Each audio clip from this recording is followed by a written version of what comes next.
Hi friends, welcome to Tej Gugan blogs. இன்றைக்கி என்ன பார்க்க போகிறோன்னா சூப்பரான வாழைத்தண்டு சட்னி எப்படி செய்யலான்னு பார்க்கலாம் வாங்க. நம்ம சேனல் இதான் ஃபஸ்ட் டைம் பார்க்குறீங்கன்னா சப்ஸ்கிரைப் பண்ணிவிட்டு பாருங்கள். இந்த வாழைத்தண்டு சட்னி வந்து ரொம்ப ஹெல்தி. கிட்னி ஸ்டோன் இருக்கிறவங்களுக்கு ரெகுலராக வாரத்தில் 2 டைம்ஸ் எடுத்துக்கிட்டால் ரொம்ப நல்லது. நம்ம கிட்னி ஸ்டோன் வராது. வாங்க எப்படி செய்யலான்னு பார்க்கலாம். கடாய் வச்சு 1 டீஸ்பூன் மல்லி, பொட்டுக்கடலை, நான் கொஞ்சம் பெரிய டீஸ்பூனாகவே எடுத்துருக்கிறேன். 1 டீஸ்பூன் நெடக்கடலை பருப்பு. வாங்க அதை நல்லா சிம்மில் வச்சு நல்லா வறுத்து எடுத்துக்கலாம். கருகிடக்கூடாது, அதுதான் நல்லா டேஸ்ட்டாக இருக்கும். நிலக்கடலை பருப்பு நான் ஆல்ரெடி வறுத்து வச்சுருக்கிறேன், அதனால் லைட்டாக வறுத்தாவே போதும். மல்லியும் கடலைப்பருப்பு மட்டும் நல்லா வறுத்துக்கலாம். கருகு விடாமல் வறுத்துக்குங்க. சிம்மில் வச்சு நல்லா வறுத்து எடுத்துக்கங்க. அந்த மல்லி நல்லா வறுவிட்டுறணும். பச்சை வாசனை அடிக்கும்லாம் ஸ்மெல்லு வரும். நல்லா வறுத்து எடுத்துக்கலாம். நல்லா சிம்மில் வச்சு வறுத்து எடுத்துக்கங்க. அவ்வளோதான். இது தனியாக ஒரு இடத்துல மிக்ஸி ஜாரில் போட்டு ஆறட்டும், அரைச்சி எடுத்துக்கலாம். மறுபடியும் திருப்பி கடாயை வச்சு எண்ணெய் ஊற்றிக்கலாம். எண்ணெய் தேவையான அளவுக்கு ஊற்றிக்கங்க. நான் 2 டீஸ்பூன் எண்ணெய் ஊற்றிருக்கிறேன். நாம் சின்ன வெங்காயம் இன்றைக்கி ஒரு 100 கிராமுக்கு மேலே எடுத்துருக்கிறேன். சின்ன வெங்காயம் போட்டது இதுக்கு நல்லாயிருக்கும். இதுக்கு பெரிய வெங்காயம் யூஸ் பண்ணக்கூடாது. அதை நல்லா வணக்கி விட்டுக்கலாம். நம்ம வாழைத்தண்டு பொரியல் பார்த்திங்கன்னா பொரியல் மாதிரி தான் செய்வோம். நம்ம இந்த மாதிரி இட்லி தோசைக்கெலாம் ரெகுலராக எடுத்துக்கலாம். ரொம்ப ஹெல்தி. நம்ம கிட்னி ஸ்டோன் இருக்கிறவங்க அந்த ஜூஸ் குடிக்கிற கூட மக்கிற மாதிரி இருக்கும். நீங்கள் இந்த மாதிரி கூட ட்ரை பண்ணி பாருங்கள். பச்சை மிளகா எடுத்துருக்கேன். உங்களுக்கு பச்சை மிளகா இல்லை பிடிக்காதவங்க நீங்கள் வரமிளகா கூட சேர்த்திக்கலாம், உங்கள் விருப்பம்தான். பச்சை மிளகா சேர்த்துனா கொஞ்சம் டேஸ்ட் நல்லாயிருக்கும். இதே நல்லா உள்ளே இருக்கிற விதையை எடுத்துகிட்டு நல்லா போட்டுக்கங்க, இல்லை ரொம்ப காரம் இருக்கும். வந்து நல்லா வணங்கிடணும், அப்போ தான் நல்லாயிருக்கும். வாரத்தில் நீங்கள் 2 டைம் கூட இந்த சட்னி செஞ்சு சாப்பிட்லாம். நம்ம நார்மலாக தேங்காய் சட்னி அந்த மாதிரிலாம் செய்கிறதுக்கு இந்த மாதிரி கூட டிஃப்ரெண்ட்டாக செய்யலாம்.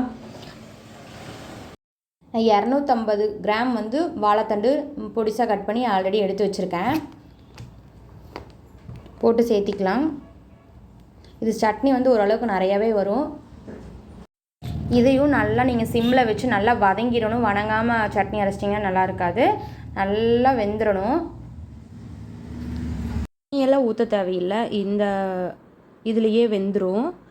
ஒரு 15 மினிட்ஸ் வேக விட்டிங்கனாவே போதும்.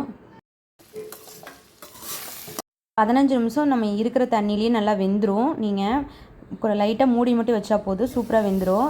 தண்ணியில் ஊற்றணும்னு தேவையில்லை. தண்ணி ஊற்றினா ரொம்ப நொதன்னு போயிடும். ஓரளவுக்கு நம்ம எடுத்து பார்த்தோம்னா கையில் அமுங்கிற அளவுக்கு இருக்கணும். நல்லா வதக்கி எடுத்துக்கலாம். இதுக்கு வந்து நீங்கள் சின்ன வெங்காயம் யூஸ் பண்ணால் தான் டேஸ்ட் நல்லாயிருக்கும் சட்னிக்கெல்லாம். இல்லை இனிப்பு கொடுத்த மாதிரி ஆயிரும். அதுக்காக தான் சின்ன வெங்காயம் யூஸ் பண்ணுறோம். 1 கொத்து நல்லா தண்டோடையே போட்டுக்குங்க மல்லி தழை. அதையே நான் அடுப்பை வந்து ஆஃப் பண்ணிவிட்டு தான் இந்த 2ஐயும் சேர்த்துறேன். மல்லித்தலையும் 1 கொத்து மல்லித்தலை, ஒரு கைப்பிடி வந்து தேங்காய் துருவல் சேர்த்துக்கிட்டேன். இது நான் அடுப்பை ஆஃப் பண்ணிவிட்டு தான் உள்ளே சேர்த்துறேன். அந்த சூட்லேயே பார்த்திங்கன்னா நல்லா இதாயிரும், வணங்கிரும். அது வணங்கினாவே போதும். இல்லைன்னா வந்து தலை வந்து ரொம்ப கலர் சேஞ்ச் ஆச்சுன்னா நல்லா இருக்காது. பாருங்கள், இந்த சூட்லேயே வந்து அடுப்பை ஆஃப் பண்ணிட்டு இந்த சூட்லேயே நல்லா கலர்னிங்கன்னா நல்லா சுருளை வதங்கிரும். அதுவே வந்து போதுமான அளவாக இருக்கும். நீங்கள் ரொம்ப இல்லை அடுப்பை பற்ற வச்சுட்டு இது பண்ணிங்கன்னா நல்லா இதாக இருக்காது, டேஸ்ட்டாக இருக்காது. ஃப்ரெண்ட்ஸ், நல்லா வணக்கி எடுத்தாச்சு. கடைசி உப்பு சேர்த்து அது ஒரு வணக்கிக்கலாம். சின்ன நெல்லிக்காய் சைஸ் புளி ஆட் பண்ணிக்கோங்க. ரொம்ப அதிகமாக சேர்த்திட்டிங்கன்னா புளிப்பு மாதிரி ஆயிரும். ஓரளவு குட்டியாக இருந்தாவே போதும். நான் வந்து அந்த முதல்ல வறுத்து வச்ச பொடி வந்து குட்டி மிக்ஸி ஜார் இல்லாதனால நான் இந்த மாதிரி பிளெண்டர் மிக்சியில் போட்டு அரைச்சி எடுத்துக்கிட்டேன். திருப்பி இது கூட சேர்த்திக்கிறேன். ஏன்னா இருக்கிறதே ஒரே ஜார் தான், பெரிய ஜார்லேயே போட்டாச்சு உள்ளே. அவ்வளோதான் ஃப்ரெண்ட்ஸ், அரைச்சி எடுத்துட்டா சூப்பரான தண்டு சட்னி, வாழைத்தண்டு சட்னி வந்து ரெடி. நீங்களும் வந்து இது வீக்லி ஒன்ஸ் இந்த மாதிரி கூட செஞ்சு கொடுங்க. ரொம்ப நல்லது குழந்தைகளுக்கு. நீங்கள் நார்மலாக தண்டு பொரியெல்லாம் செஞ்சு கொடுத்தீங்கன்னா சாப்பிட மாட்டாங்க. இந்த மாதிரி செஞ்சு கொடுத்து பாருங்கள். அவங்களுக்கு தண்டு சட்னினே தெரியாது, அந்தளவுக்கு டேஸ்ட்டாக இருக்கும். ரொம்பவே நல்லாயிருக்கும். உங்களுக்கு கொத்தமல்லி தழை வந்து ரொம்ப அதிகமாக தெரிஞ்சதுன்னா நீங்கள் கொத்தமல்லி தழை இன்னுமே கம்மி பண்ணிக்கலாம். அவ்வளோதான் ஃப்ரெண்ட்ஸ். கடைசியாக எண்ணெய் ஊற்றி கடுகு போட்டு உளுத்தம்பருப்பு போட்டு கருவேப்பிலை தழை வரமிளகாய் தாளித்து உள்ளே கொட்டியாச்சு. சூப்பரான வாழைத்தண்டு சட்னி ரெடி. நீங்களும் இந்த மாதிரி ட்ரை பண்ணி பாருங்கள். நிஜமாலுமே டேஸ்ட் நல்லா இருந்துச்சு. தேங்க்யூ ஃபார் வாட்சிங். சப்ஸ்கிரைப் பண்ணுங்கள், ஷேர் பண்ணுங்கள். Thank you so much.